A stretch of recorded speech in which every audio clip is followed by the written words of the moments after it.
Welcome to गुरदिशा show. दोस्तों, आज का जो हमारा टॉपिक है वो है इंसोम्निया। इसे हिंदी में हम अनिद्रा भी बोल सकते हैं, स्लीपलेसनेस भी बोल सकते हैं इसको। तो गाइस, आज हम देखेंगे इंसोम्निया होता क्या है। Insomnia is the inability to sleep due to the emotional stress. दोस्तों, जैसे फीवर होता है, फीवर अपने आप में भी एक बीमारी है और दूसरी बीमारियों का सिम्टम भी है। इसी तरह इंसोम्निया है। इंसोम्निया खुद में भी एक बीमारी है और ये किसी और डिजीज़ेस का सिम्टम में भी देखा जाता है इंसोम्निया को। इंसोम्निया में जो पेशेंट है वो प्रॉपरली अपनी नींद को पूरी नहीं कर पाता। जितने घंटे वो नॉर्मली सोता है उसमें उसको कहीं ना कहीं स्लीप के अंदर कुछ ना कुछ डिस्टर्बेंस रहती है, क्योंकि जो हमारी नॉर्मल स्लीप है उसके हमने 3 हिस्से किए हुए हैं। There are the 3 parts of the sleep. तो फर्स्ट पार्ट है initiation, second is the midnight awakening cause, third early morning awakening. तो ये 3 तरह की जो हमारी स्लीप है, इसमें हम सबसे पहले इनिशिएशन देखेंगे। इनिशिएशन में क्या होता है, इसमें जो हमारी स्टार्टिंग की नींद है, जिसका कि नॉर्मल जो हमारा टाइम है दैट इज़ द 10 to 2, जिसमें हम डीप स्लीप बोलते हैं, दैट इज़ द इनिशिएशन।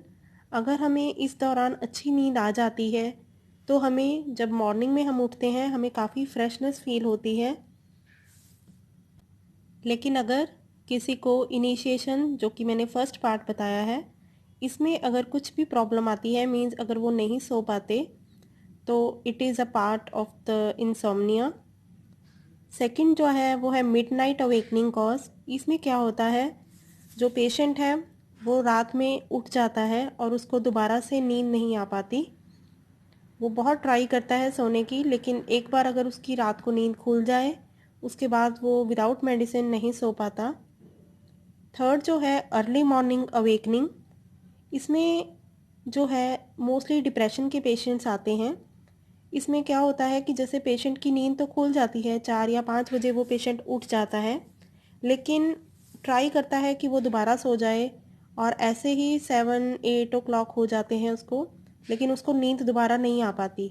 तो ये जो मोस्टली है ये डिप्रेशन के पेशेंट्स में देखा जाता है। लेकिन अगर इनिशिएशन में हमें कुछ डिस्टरबेंस आ जाए, जैसे कि आप सोने से पहले कुछ सीरियल्स देख रहे हैं, कुछ हॉरर मूवीज़ देख रहे हैं, या आप बहुत ज़्यादा एक्साइटेड हैं, आपको नींद ही नहीं आ पा रही है, या फिर आप एंग्जाइटी में हैं, काफ़ी स्ट्रेस में हैं, ये सब जो कारण है ये इनिशिएशन में प्रॉब्लम कर सकते हैं, जिसके कारण आप अपनी नींद जो है वो प्रॉपर नहीं ले पाएंगे। और अगर ऐसा किसी के साथ भी हो रहा हो और लास्ट 1 मंथ से अगर ये सब कुछ हो रहा है, तो इसके बाद हमें ट्रीटमेंट के लिए जाना चाहिए। अब हम देखते हैं कि इंसोम्निया के कॉजेज़ क्या हैं, इसके कारण क्या क्या हो सकते हैं। First is the depression. किसी ना किसी तरह का आपके मेंटली आप डिस्टर्ब हैं या किसी तनाव में हैं, मानसिक रूप से आप स्वस्थ नहीं हैं। Second is the mania. Third is pain. Fourth is stress. Fifth is cancer pain. Sixth is breathing difficulty. Seventh is schizophrenia. ये सब ऐसी कंडीशंस हैं जिसमें कि नींद जो है वो नहीं आती, किसी को सांस लेने में दिक्कत हो रही है, किसी के पेन बहुत ज़्यादा हो रही है। तो इन कारणों की वजह से भी है कुछ पेशेंट्स जो नहीं सो पाते हैं प्रॉपरली। नींद पूरी ना होने की वजह से जो चीज़ें हो सकती हैं वो कौन कौन सी हैं, आइए देखते हैं। First is the not feeling the freshness. आपको फ्रेशनेस नहीं फील होगी, आपको उठने के बाद भी ये फील होगा कि हम लोग अभी और सो जाएं, कि बॉडी काफ़ी टायर्ड है, काफ़ी ज़्यादा थकी हुई है। Second is the difficulty in the concentration. आप कोई भी काम एकाग्रता से नहीं कर पाएंगे। थर्ड इज़ द हंग्री और द वेट गेन। आपको, जो भी लोग रात को जागते हैं उनको रात को भूख लगती है, वेट गेन होता है। And fourth one is the digestion problems. Digestive system जो हमारा है वो बहुत अच्छा वर्क करता है अगर हम प्रॉपरली स्लीप करते हैं तो। नहीं तो मोस्टली क्या होता है, जैसे स्टूडेंट्स को आदत होती है जागने की, तो उनको इंडाइजेशन ज़रूर रहता है उन स्टूडेंट्स को, क्योंकि उनकी नींद नहीं पूरी हो पाती। And fifth is the tired eyes. Eyes के नीचे ब्लैक सर्कल्स आने स्टार्ट हो जाते हैं जो लोग प्रॉपरली अपनी नींद को पूरा नहीं करते हैं रात को। अब है सिम्टम्स ऑफ द इंसोम्निया। इसके लक्षण क्या हैं, आप कैसे पहचानेंगे कि इंसोम्निया के लक्षण हैं ये। एक तो जो पेशेंट है उसका बहुत ज़्यादा इरिटेटिंग बिहेवियर हो जाएगा, बहुत ज़्यादा चिड़चिड़ा होगा, हर बात पे लड़ेगा वो आपसे। सेकेंडली है उसको गुस्सा बहुत ज़्यादा आएगा। Third is the lack of the concentration, किसी भी काम को नहीं कर पाएगा प्रॉपर तरीके से। Fourth is the full day disturbance, पूरा दिन डिस्टर्ब रहेगा वो पेशेंट। तो आप समझ सकते हैं कि इसकी नींद ना पूरी होने की वजह से इसके ये सिम्टम्स जो हैं वो देखने को मिल रहे हैं। इंसोम्निया का जो ट्रीटमेंट है वो कोई मेडिसिन या फिर आप कह सकते हैं कि किसी चीज़ को खाने से नहीं है कि वो ठीक हो जाएगा। ये जो है मोस्टली डिपेंड करता है आपके अपने लाइफस्टाइल पर। आप कैसे अपनी बॉडी को हेल्दी रखते हैं, अपने लाइफस्टाइल को कैसे मेंटेन करते हैं, ये आप पर ही डिपेंड करता है। इसमें जो हमारी बॉडी है उसमें एक क्लॉक फिट है कि हमारी जो बॉडी है वो एक मशीन की तरह काम करती है। मशीन्स भी जो होती हैं, जैसे मॉर्निंग में हम उनको ऑन करते हैं, वर्क के लिए जाते हैं, तो शाम तक चलाते हैं, उसके बाद वो पूरा रात रेस्ट करती हैं। सेम हमारी बॉडी है, इसमें जो क्लॉक फिट हुआ हुआ है उसमें जो स्लीपिंग टाइम है दैट इज़ द 10 to 2, जो मैंने आपको पहले भी बताया कि वो डीप स्लीप का टाइम है। इसमें जो नींद आती है that it is the best time. अब है ट्रीटमेंट। ट्रीटमेंट में बेसिकली जो लाइफस्टाइल है मैंने पहले भी बताया आपको, उसका बहुत ज़्यादा मेजर रोल है। अपना टाइम अप सेटअप करें और जो खाना है वो आप सोने से 2 घंटे पहले खा लें। इसके अलावा आयुर्वेदिक में जो मेडिसिन इसके लिए यूज़ की जाती हैं वो है अश्वगंधा, शंखपुष्पी, सर्पगंधा, वचा और ब्रह्मी। इन मेडिसिन्स का जो यूज़ है ये ब्रेन के लिए होती हैं, तो इनडायरेक्टली ये इंसोम्निया पर वर्क करती हैं, जिससे हमारा जो ब्रेन है वो रिलैक्स होता है और हमें नींद जो है वो आनी स्टार्ट हो जाती है। इसके अलावा आप जो कर सकते हैं वो है प्राणायाम, अनुलोम विलोम जिसे हम बोलते हैं। सोने से पहले प्राणायाम ज़रूर करें।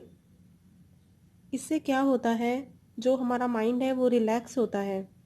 जैसे हम बोलते हैं कि गुड बुक्स रीड करने से जो हमारा माइंड है वो फ्रेश होता है, और अगर हम कुछ हॉरर मूवीज़ या फिर सीरियल्स देखते हैं वैसा ही हमारा माइंड सेटअप हो जाता है,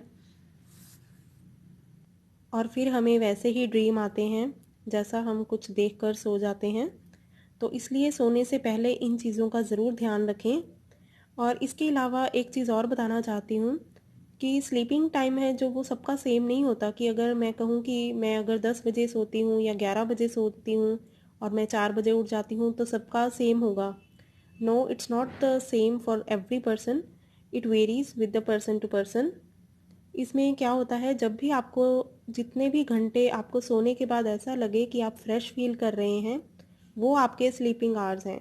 अब जैसे मैं सोती हूँ तो मैं अगर 10:30 पर तक सो जाती हूँ, तो उसके बाद मैं अगर 4:30 या 4 o'clock उठती हूँ तो वो मेरा अपना फिक्स टाइम है, वो मेरा बॉडी का क्लॉक सेटअप हुआ हुआ है कि मुझे जब कंफर्टेबल होता है तो ये टाइमिंग है। ऐसा ही आपका है, अगर कोई 11 बजे सोता है और वो 6 बजे उठता है तो उसके लिए जितने घंटे बनते हैं वो उसके लिए रिलैक्सिंग टाइम है, उसका स्लीपिंग टाइम है, जो उसकी बॉडी के एक्यूरेट है। स्टूडेंट्स के लिए मैं ज़रूर कहूँगी कि उनका जो स्टडी वर्क है उसके लिए लॉन्ग टर्म मेमोरी चाहिए होती है, मींस आपको लंबे टाइम तक उस चीज़ को याद रखना होता है। तो इसके लिए सोना जो है वो बहुत ज़्यादा ज़रूरी है। अगर आप अपनी डीप स्लीप कम लेते हैं तो आपकी जो लर्निंग पावर है वो कम होगी। तो सभी स्टूडेंट से मैं यही कहूँगी कि वो अर्ली मॉर्निंग उठकर स्टडी करें, उससे आपकी जो मेमोरी है वो भी ज़्यादा बढ़ेगी, आपकी लर्निंग पावर भी इंक्रीज़ होगी, क्योंकि जो आपका बेसिकली सोने का जो डीप स्टडी का टाइम है वो 11:10 to 2 है। इस टाइम पर आप ज़रूर सोएं। और ये जो मैं बता रही हूँ ये मेरा खुद का व्यू नहीं है, इस पर बहुत ज़्यादा स्टडीज़ हो चुकी हैं, and the many studies showed the 1/3 of the individuals have the sleep problem once in a while. And जो और एक और इम्पॉर्टेंट बात है वो है how we improve our sleep quality. अपनी स्लीप की क्वालिटी को हम कैसे इम्प्रूव कर सकते हैं, वो डिपेंड करता है हमारे रूम के एटमॉस्फेयर पर। जैसे अगर आप सो रहे हैं, वहाँ पर लाइट जग रही है, लेकिन आप प्रॉपरली आपकी नींद, आप लेटे तो हुए हैं लेकिन आप सो नहीं पा रहे उसके कारण, या फिर टीवी चल रहा है, आपको आवाज़ सुन रही है, आप प्रॉपरली अपनी नींद को नहीं पूरी कर पा रहे हैं, तो जस्टली इसको स्लीपिंग की क्वालिटी को अच्छा करने के लिए आपको ये सब मेंटेन करना होगा।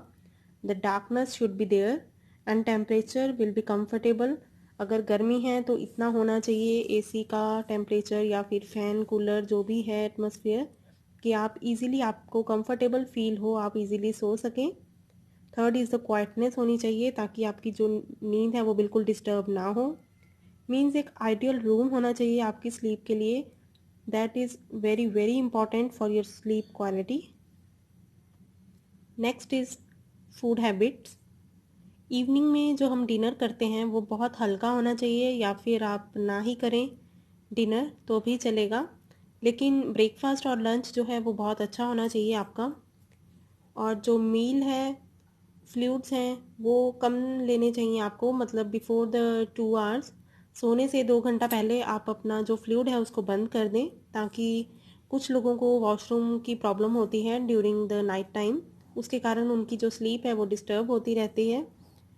तो इसलिए आप रात को टी कॉफ़ी ना लें, बिकॉज़ उसमें कैफ़ीन होता है विच इज़ अ स्टिमुलेंट। आप बेड पर तभी जाएं जब आपको नींद आ रही हो, क्योंकि अगर हम बेड पर चले जाते हैं और हमें 20 मिनट्स तक अगर आपको मान लीजिए नींद नहीं आती, तो आप उठिए, बाहर जाइए, अपने ब्रेन को थोड़ा काम कीजिए, जो भी आपके दिमाग में चल रहा है उसको थोड़ा स्टेबल कीजिए।